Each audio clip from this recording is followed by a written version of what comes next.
बिस्मिल्लाहिर्रहमानिर्रहीम रब्बि इश्रह ली सदरी व यस्सिर ली अमरी वहलुल उक़दतम मिन लिसानी यफ़क़हू क़ौली। अल्लाहुम्मा अरिनल हक़्क़ हक़्क़न वरज़ुक़ना इत्तिबाअहू व अरिनल बातिला बातिलन वरज़ुक़ना इज्तिनाबहू। प्यारे नाज़रीन इकराम, अस्सलामु अलैकुम। आप देख रहे हैं हक़ाइक़ टीवी और मैं हूं आपका अपना मेज़बान शुएब सईद, कुछ नए हक़ाइक़ के साथ। नाज़रीन इकराम, हिंदुस्तान की तारीख बहुत तवील है। ज़माने कदीम से आज तक हिंद के उफ़क़ पर बहुत से किरदार उभरे हैं।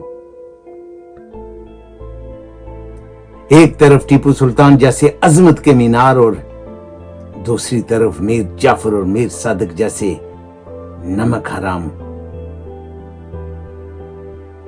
जिनके बारे में इकबाल ने कहा था, जाफर अज बंगाल सादिक अज दक्कन, ननगे मिलत ननगे दीन ननगे वतन।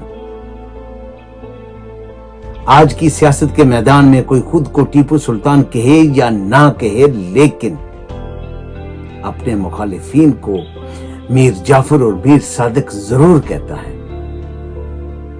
आखिर मीर जाफर और मीर सादिक ने ऐसा क्या किया था कि आज भी उनका नाम एक गाली के मुतरादिफ है। आइए तारीख के सफहात खंगालते हैं और जानते हैं इन दो किरदारों के बारे में जिनका नाम आज भी नफरत के काबिल समझा जाता है। शायद आप जानते होंगे कि अंग्रेजों ने हिंदुस्तान में सबसे पहले कदम बंगाल की सरजमीन पर रखे थे। बंगाल पूरे पाकिस्तान, पूरे हिंदुस्तान का सबसे अमीर इलाका था, जहां नवाब सिराजुद्दौला की हुकूमत थी, जो अपने वालिद अली वर्दी खान की जगह सिर्फ 23 साल की उम्र में तख्त पर बैठे थे। यह वो जमाना था जब अंग्रेज अपने कारोबार की हिफाजत के नाम पर छावनियां बना रहे थे। इन छावनियों में एक छावनी ईस्ट इंडिया कंपनी थी, जो अपना असर और रसूख बढ़ा रही थी। ईस्ट इंडिया कंपनी ने नवाब की मंजूरी के बगैर अपने तजारती मराकज के इर्द गिर्द हिसार बना लिए थे। सिराजुद्दौला ने इस अमल की मुखालफत की तो सूरत हाल कशीदा हो गई और मामलात यहां तक पहुंच गए कि नवाब और अंग्रेजों में बराह रास्त टकराव हो गया। सिराजुद्दौला ने कलकत्ता पर कब्जा कर लिया, जिसे छुड़ाने के लिए अंग्रेजों को बहुत पापड़ बेलना पड़े। आखिर में रॉबर्ट क्लाइव ने हमला करके कलकत्ता नवाब से छड़ाकर मुआहिदा कर लिया। लेकिन इसके साथ ही अंग्रेजों ने फैसला कर लिया कि अब सिराजुद्दौला से छुटकारा हासिल करना जरूरी हो गया है। लेकिन कैसे? इसके लिए उन्होंने हर वो हरबा आजमाया और बिला आखिर नवाब के सिपा सलार मीर जाफर का एतमाद हासिल करने में कामयाब हो गए। नवाब सिराजुद्दौला का सबसे ज्यादा काबिल एतमाद मीर जाफर था, जो उनकी फौज का सरबराह भी था। अंग्रेजों ने मीर जाफर से वादा किया कि अगर वो सिराजुद्दौला को हटाने में अंग्रेजों की मदद करे तो उसे बंगाल का हुक्मरान बना दिया जाएगा। तसादम नागजीर था। 23 जून 1757 में प्लासी के मैदान में नवाब सिराजुद्दौला की 55,000 की फौज का सामना अंग्रेजों के 3,000 सिपाहियों से हुआ। अददी लिहाज से तो दोनों का कोई मुकाबला ही नहीं था, लेकिन तब वो फैसला कुन मरला आया जिसमें मीर जाफर की गद्दारी ने अपना किरदार अदा किया। 35,000 प्यादा और 15,000 घुड़सवारों पर मुश्तमिल दस्ते मंसूबे के ऐन मुताबिक और मीर जाफर की हिदायत पर जंग से मुंह मोड़ गए और बाकी रह गए सिर्फ 5,000 शाहसवार। सिराजुद्दौला को बुरी तरह शिकस्त हुई और वो जान बचाकर भाग निकले। मीर जाफर के बेटे मीरा ने उनका ताक़ब किया, उन्हें गिरफ्तार कर लिया और फिर उन्हें कत्ल कर दिया।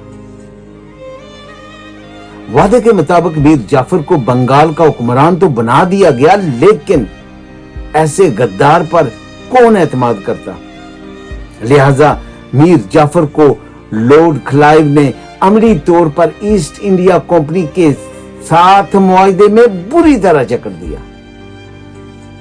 ये वही लॉर्ड क्लाइव है जो आगे चलकर ईस्ट इंडिया कंपनी का पहला गवर्नर जनरल बनता है। अंग्रेजों ने उम्मीदें पूरी न होने पर मीर जाफर से इख्तियार छीन लिया और फिर बंगाल हिंदुस्तान का वो पहला इलाका बना जो डायरेक्ट कंपनी रूल में आया। हिंदुस्तान के जवाल का आगाज हो चुका था, एक गद्दार के हाथों, एक आर्मी चीफ के हाथों। आज मुर्शिदाबाद के इस महल को नमक हराम देवरी कहते हैं, जहां कभी मीर जाफर रहता था। जंग प्लासी के बाद अंग्रेजों के बढ़ते कदमों को रोकने वाला कोई नजर नहीं आता था। एक के बाद एक शिकस्त और हिंदुस्तान पर गुलामी की जंजीरें सख्त होती चली गई। यहां तक कि ठीक 100 साल बाद 1857 में सोने की चिड़िया मुकम्मल तौर पर गोरों की गिरफ्त में आ गई। इस पूरे दौर में जिस एक शख्सियत ने काबिज ताकतों का जमकर मुकाबला किया वो टीपू सुल्तान थे। टीपू सुल्तान जनूबी हिंद की रियासत मैसूर के हुक्मरान थे, जहां वो अपने वालिद हैदर अली की जगह 1782 में हुक्मरान बने थे। रियासत मैसूर ने अंग्रेजों के खिलाफ 4 जंगें लड़ी, जिनमें से 3 में टीपू सुल्तान मुकाबल थे। एक जंग में उन्होंने जबरदस्त कामयाबी भी हासिल की और अंग्रेजों को मुआहदे पर भी मजबूर कर दिया। लेकिन दूसरी जंग में शिकस्त खाई और आधी रियासत अंग्रेजों और दूसरे मुखालिफिन के हाथ चली गई। आखिरी जंग फैसला कौन थी, जिसमें सिर्फ अंग्रेज ही नहीं बल्कि मुसलमान और हिंदू भी टीपू सुल्तान के खिलाफ मुत्तहिद हो गए। टीपू सुल्तान को सुलह के लिए जनरल हैरिस ने शर्मनाक शराइत पेश की, जो उन्होंने मुस्तरद कर दी। मई 1799 में सरनगा पट्टनम के कले के मुआसरे में दुश्मन अफवाज ने तोपें नस्ब कर दी और गोलाबारी शुरू कर दी। 3 मई कले की फसील में छोटा सा शिगाफ पड़ गया। मीर सादक के मशवरे पर अंग्रेजों ने हमला कर दिया। उधर मीर सादक ने तनख्वाहें देने के बहाने अपने उन सिपाहियों को अंदर बुला लिया जो शिगाफ की हिफाजत पर मामूर थे। अंग्रेज फौज कले में दाखिल हो गई।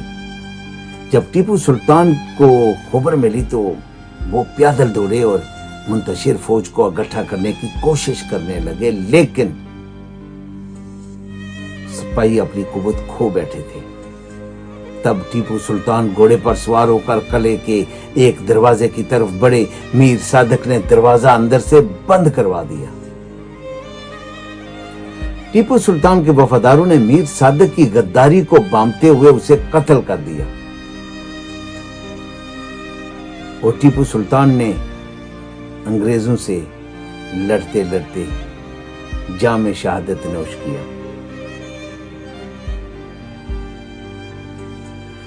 टीपू सुल्तान की इस शिकस्त में बुनियादी किरदार अपने ही वजीर मीर सादिक का था। मीर सादिक के साथ इस साजिश में मीर गुलाम अली, मीर कमरुद्दीन, मीर कासिम अली और वजीर खजाना पूर्णिया भी शामिल था। वजीर खजाना हसाकदार साहब की तरह पूर्णिया भी शामिल था। नाजरीन इकराम, मीर जाफर और मीर सादिक को वासिले जहन्नम हुए सदियां बीत गईं, लेकिन उन जैसे किरदार आज भी हम में मौजूद हैं।